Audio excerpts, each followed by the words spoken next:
ওই ব্যক্তির জন্য বিয়ে ফরজ না যার বউ রাখার এবিলিটি নাই। আগে বিয়ের জন্য শর্ত হলো তার টাকা পয়সা লাগবে, বউ পালার এবিলিটি লাগবে। আল্লাহু আকবার বলতে পারলেন না?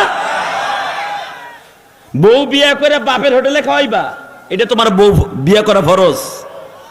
নিজে বিয়ে করে এবিলিটি থাকতে হবে এবং তার শারীরিক, দৈহিক, মানসিক সুস্থতা লাগবে। বিয়ে কইরা আইনা বাপের গাড়ি দিয়া দিবা কে? বাপ পালবে কে? বাইরেইয়া কানের লতি সুডা আলাম একবারে। আপনি বিয়ার আগে দিয়ে খুঁটটা মুটটা জিগান আমার শাশুড়ি কি হরে, আমার শাশুড়ি পরকিয়া করছে কিনা জীবনে, তাহলে তার মাইয়াও করব।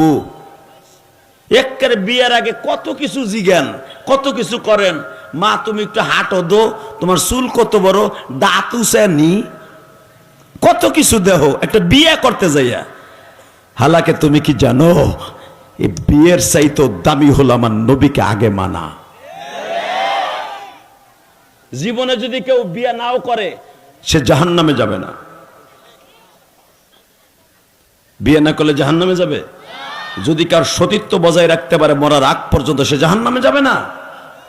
রাবেয়া বস্রী জীবনে বিয়ে করে নাই, মা মারিয়াম জীবনে বিয়ে করে, কি হেরা জাহান্নামী?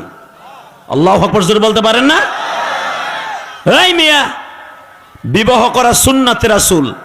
হ্যাঁ, ওই ব্যক্তির জন্য বিয়ে করা সুন্নাতে রাসূল যে নিজের কন্ট্রোল করতে পারে না। অমক শরীর বেড়া ভাঙ্গে, অমক প্রবাসীর বউরে যে কয় ভাবি বাজার লাগবো নি, ওইটার লেগে বিয়ে করা ফরজ। কথা কন না কেন? কেউ যদি নিজের কন্ট্রোল করে রাখতে পারে, সারা জীবন আমি বিয়ে করব না, আল্লাহকে ভালোবাসবো, তার জন্য বিয়ে ফরজ না। ওই ব্যক্তির জন্য বিয়ে ফরজ না যার বউ রাখার এবিলিটি নাই। আজকের পোলাপান তো মাশাআল্লাহ পরে কলেজে ক্লাস 7-এ হে হ্যার ক্লাস ফ্রেন্ড গার্লফ্রেন্ডের লে ঘুরে।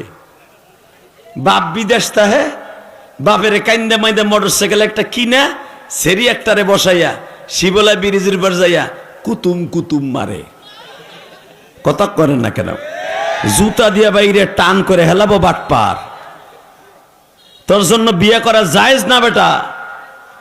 আগে বিয়ের জন্য শর্ত হলো তার টাকা পয়সা লাগবে, বউ পালার এবিলিটি লাগবে। আল্লাহু আকবার বলতে পারলেন না?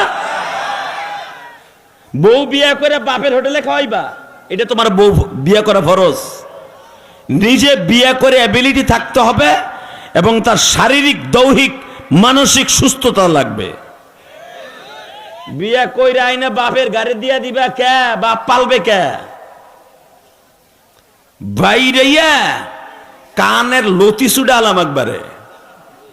কথা কন না কেন? যুবকরা রাগ করতাছ, মনে মনে ভাবছে আমার বাপ বিদেশ থাকতে ভাবছে বিয়েটা হরমু, হুজুর যা কইতেছে আমার মায়ের শুনতেছে, আমার বিয়ের কপালে আগুন লাগাইব, তারপরও তোর জীবন ভালো হবে। আলহামদুলিল্লাহ বলেন।